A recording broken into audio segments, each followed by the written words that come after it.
Meu nome é Dorval Fagundes, sejam bem-vindos à aula 4 do nosso curso.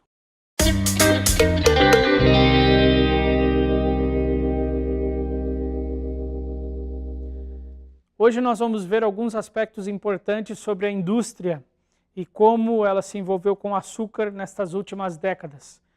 Então é muito importante prestarmos atenção para sabermos até que ponto a indústria alimentar está comprometida com o uso do açúcar. Por mais de 5 décadas tem se vendido a mentira de que gordura e não açúcar oferece o maior risco à nossa longevidade ou nosso tempo de vida.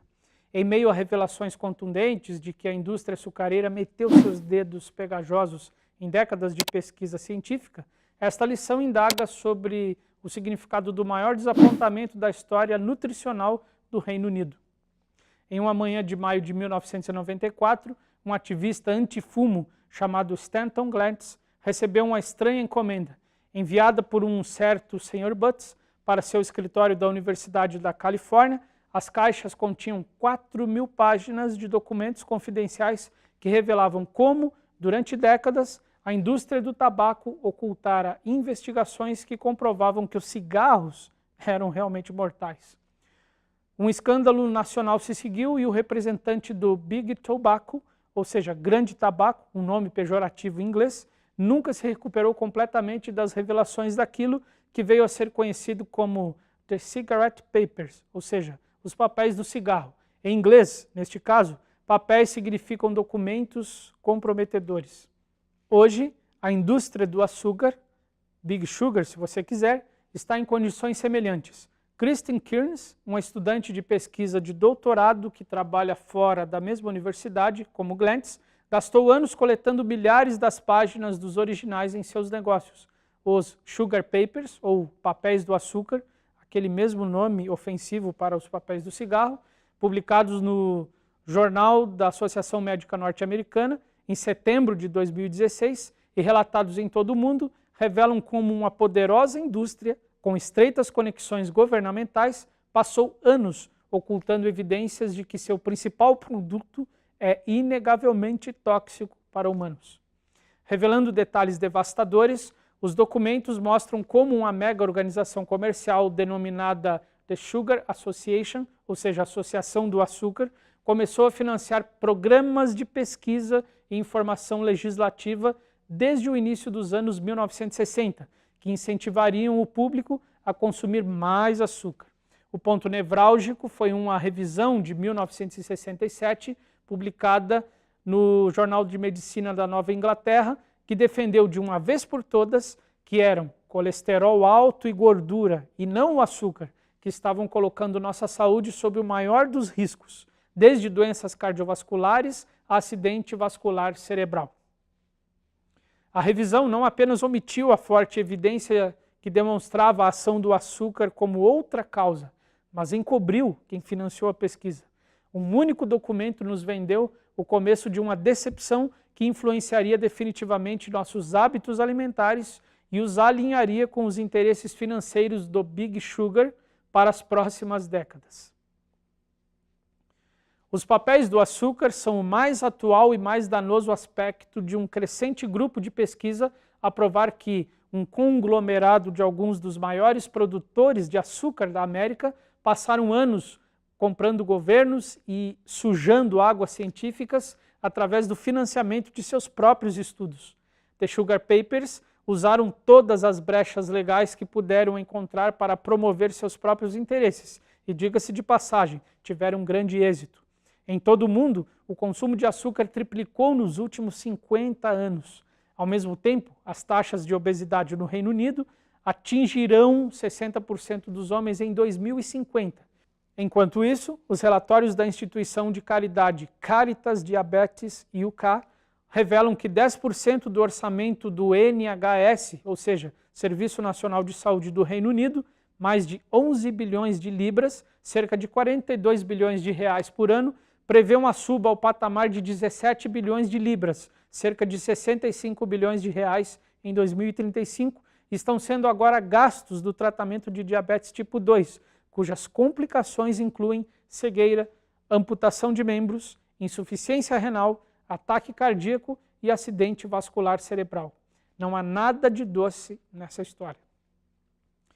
Marion Nestlé, professora de Nutrição, Estudos Alimentares e Saúde Pública da Universidade de Nova York, está indignada com as revelações. Ela disse: "Você nunca viu exemplos tão flagrantes de corrupção. As empresas de alimentos que deliberadamente se oferecem para manipular a pesquisa a seu favor soam como uma conspiração, mas sabemos que isso aconteceu e continua a acontecer." E fecha aspas. As consequências nutricionais desses documentos que nós acabamos de mencionar e outros que se seguiram ainda é sentida hoje. Por exemplo, embora contenha alguns conselhos sobre o açúcar, a maioria dos rumos nutricionais da saúde pública da Inglaterra ainda nos encoraja a escolher alimentos com baixo teor de gorduras. Um número crescente de nutricionistas e médicos crê que este conselho é totalmente inadequado. Em 1993, o maior estudo desse tipo foi encomendado para determinar, de acordo com o que as pessoas acreditavam, que uma dieta de baixo teor de gordura é saudável. Quando os dados chegaram, o pesquisador-chefe admitiu que ficou coçando a cabeça ao ver os resultados, o que mostrou que as pessoas com a dieta pobre em gordura não estavam menos propensas a morrer de doença cardíaca ou câncer do que aquelas com a dieta rica em gordura. O conselho oficial se concentra em recomendar uma dieta moderada em gordura, disse um porta-voz da Engenharia de Saúde Pública. As gorduras insaturadas ajudam a diminuir o colesterol, mas precisamos ficar atentos com as gorduras provenientes de creme, ou seja, nata, manteiga e cortes de carne gordurosa. Afirmar abertamente que o açúcar é o inimigo da boa saúde, de acordo com o mesmo porta-voz, é, entre aspas, inútil. Como o grande autor e jornalista norte-americano Gary Taubes explica em seu mais recente livro The Case Against Sugar, ou seja, o caso contra o açúcar, ainda sem tradução para o português, nossa nutrição tem permanecido sob essa influência, ou seja, de explicar que as gorduras é que são perigosas para o coração e não o açúcar, e essa influência tem vindo desde 1944 pelo menos.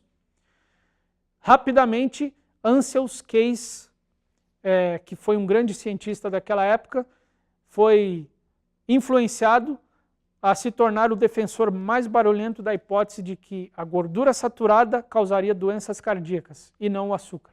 Seu rival e combatente profissional era o nutricionista britânico John Yudkin, que em 1957 começou a questionar a noção de que a gordura saturada era a principal causa de doenças cardiovasculares.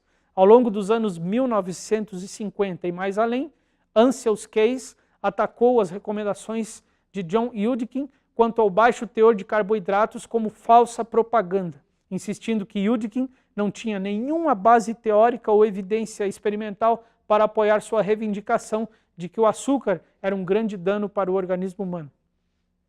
Apesar de escrever Pure, White e Deadly, ou seja, branco, puro e mortal, um best-seller de 1972 que alegava que o consumo excessivo de açúcar estaria matando os seres humanos, Yudkin foi afastado das conferências científicas. Ele morreu em 1995 e suas contribuições foram, em grande parte, esquecidas.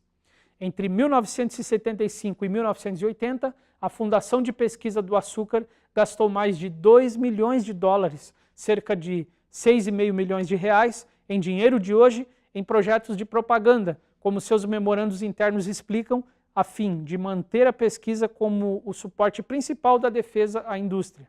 De forma incrível, representantes de empresas como Coca-Cola teriam vetado qualquer estudo proposto antes mesmo de ser realizado. A influência do Big Sugar continuou quando, nos anos 1970, a Associação do Açúcar estabeleceu o Food and Nutrition Advisory Council, ou seja, Conselho Consultivo de Nutrição e Alimentos.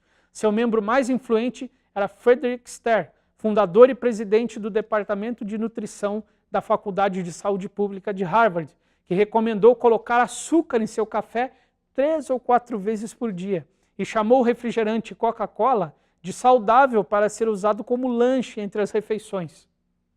No início dos anos 1970, Ster testemunhou perante o Congresso que o açúcar era saudável, embora aceitasse financiamento da Coca-Cola, da Kellogg's, da Nestlé, da General Foods e da Sugar Association. Uma leve consciência de cárie dentária foi desconsiderada. Em ambos os lados do Atlântico, o açúcar foi posto fora das vistas e o dedo acusatório apontou para outros culpados. Os produtores de leite e ovos sofreram, mas os produtores das barras de confeitaria, cujas vendas explodiram posteriormente, estavam em um clima de bonança. Como vocês viram, nesta lição de número 4, nós observamos como a indústria conseguiu influenciar a pesquisa científica e levar a opinião pública a recomendar até mesmo o açúcar como algo saudável para as pessoas. Na próxima lição, nós temos uma pergunta muito importante para você se questionar em sua casa. É possível reverter a influência dos papéis do açúcar? Ou seja, é possível fazer com que tudo que o açúcar tem representado de ruim para a saúde possa ser neutralizado? Encontro vocês lá. Até mais.